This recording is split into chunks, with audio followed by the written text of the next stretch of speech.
Falando que é o professor Bruno de Geografia, e na aula de hoje a gente vai continuar falando a respeito da Terra. A gente já deu algumas classificações, né? A gente falou a respeito de camadas da Terra, a gente viu essa construção, né, da parte interior, né, do nosso planeta, e hoje a gente vai falar da constituição terrestre. A gente vai saber um pouco, né, de uma parte histórica, como algumas pessoas tratam esse desenvolvimento terrestre, tá? A gente começa com a teoria de tectônica de placas, né? Onde eu coloquei um pequeno resumo aqui para a gente poder entender como que funciona, tá? Depois de mais de meio século de pesquisa e análises por volta de 1970, a ciência adotou esta teoria. Segundo a teoria, o mundo seria dividido em cerca de 12 grandes placas que se movem em cima do manto terrestre, lembrando que a Terra é dividida em núcleo, manto e litosfera, né, como a gente já estudou. Hoje sabemos que a grande atividade geológica está nos limites de placas. Nelas podemos encontrar vulcões, cadeia de montanhas, terremotos, entre outros. Isso ocorre devido a cada tipo de movimento que acontece nos limites. Estes movimentos são divididos em três categorias: divergente, convergente e transformante, tá? Então a gente tem aí nessa primeira teoria ali, né, que o mundo estaria dividido, né, em placas, e essas placas elas se movem em cima do manto terrestre, né? Lembrando sempre naquela divisão ali de núcleo, manto e litosfera, então essas placas estão sempre em movimentação, tá? Por isso que o nome tectônica de placas, tá? A gente vai entender esse tectônicas aí quando a gente falar de tectonismo e vamos já associar de cara com essa teoria. A segunda teoria que a gente fala é a deriva continental, né? Que temos a constituição da crosta terrestre em placas oceânicas e continentais, né? A gente tem duas placas, né? Basicamente, é claro que elas são subdivididas, né? Mas a gente tem, se a gente for contar, né, a placa oceânica e a placa continental, tá? Essas observações foram realizadas antes mesmo do conhecimento a respeito das placas tectônicas, o que serviu como uma posterior comprovação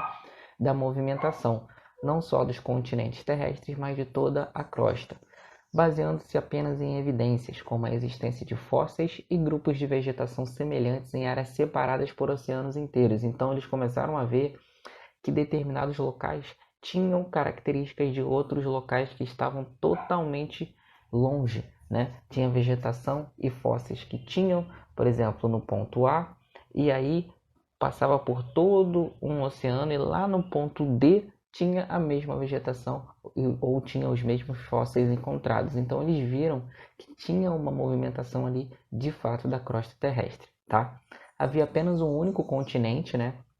De acordo com essa teoria, onde era chamado de Pangeia, né? Com a sua lenta fragmentação, formaram-se então dois grandes continentes, a Laurásia e Gondwana, né? Em seguida, novas fragmentações aconteceram e, em alguns casos, uniões de massas continentais também. Então, no início, né, a gente tinha um único continente, né, chamado de Pangeia. Então, toda essa distribuição que a gente tem hoje de formação de continente, né, da América do Sul, ali, da Europa, da Ásia, tudo isso era um único continente chamado de Pangeia. Depois ele se dividiu em dois e aí foi se transformando até a divisão que a gente tem hoje, tá? Vale ressaltar que a formação dos continentes atuais não é o processo final da deriva continental, uma vez que eles continuam a movimentar-se, porém em uma forma de velocidade de apenas poucos centímetros ao longo de vários anos. Então, os continentes continuam a se mexer, a se movimentar. Entretanto, né, é numa questão de centímetros em determinados anos, né, depois de muito tempo.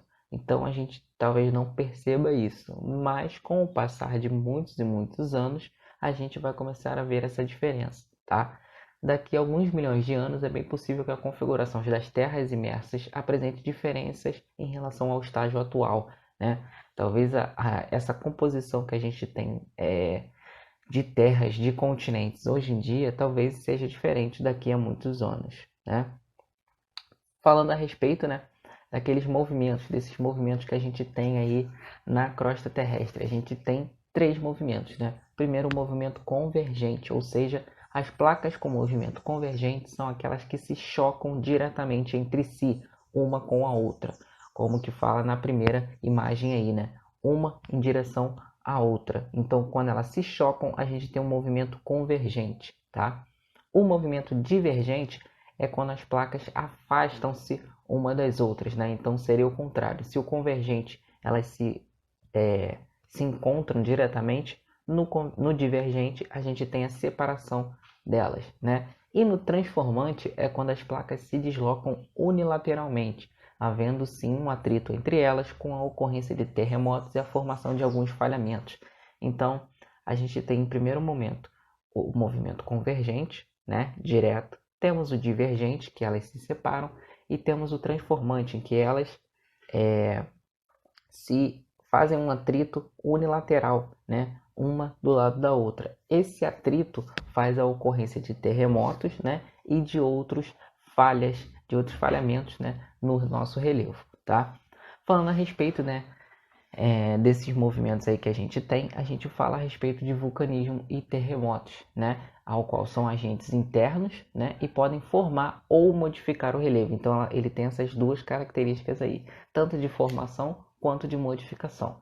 O vulcanismo é expansão, resfriamento e consolidação do magma, tanto na superfície quanto no interior, tá? Então o magma ele pode passar por essas três fases aí a respeito do vulcanismo, tá?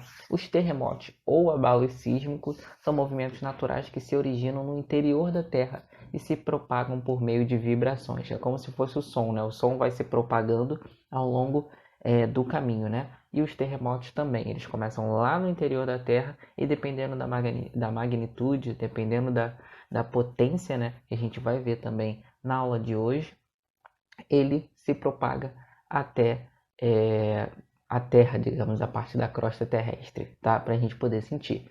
E como que a gente sente isso, né? Através do medidor, né? A gente tem algumas características que eu coloquei aí, né?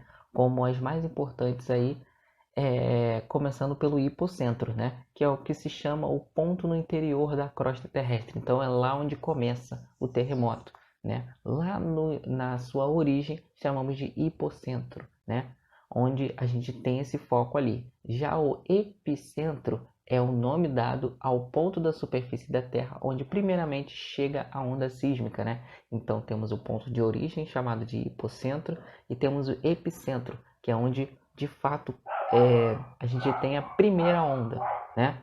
Então temos também a escala Richter, né?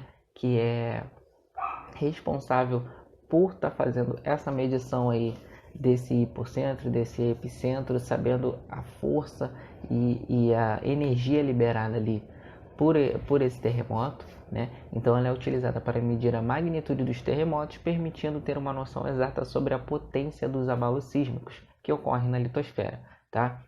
Essa magnitude aí, né, o nome magnitude é a quantidade de energia liberada por esse terremoto, tá? Então a gente tem esses medidores aí que fazem com que a gente tenha um apanhado de quando um terremoto é forte, quando não é. Temos uma escala, né? Um terremoto nível 2, 3, 4, 5, 6, 7, 8, 9, né? Para a gente poder saber o tanto de energia que é liberada por esse terremoto, tá? A aula de hoje é basicamente essa. Espero que vocês tenham gostado.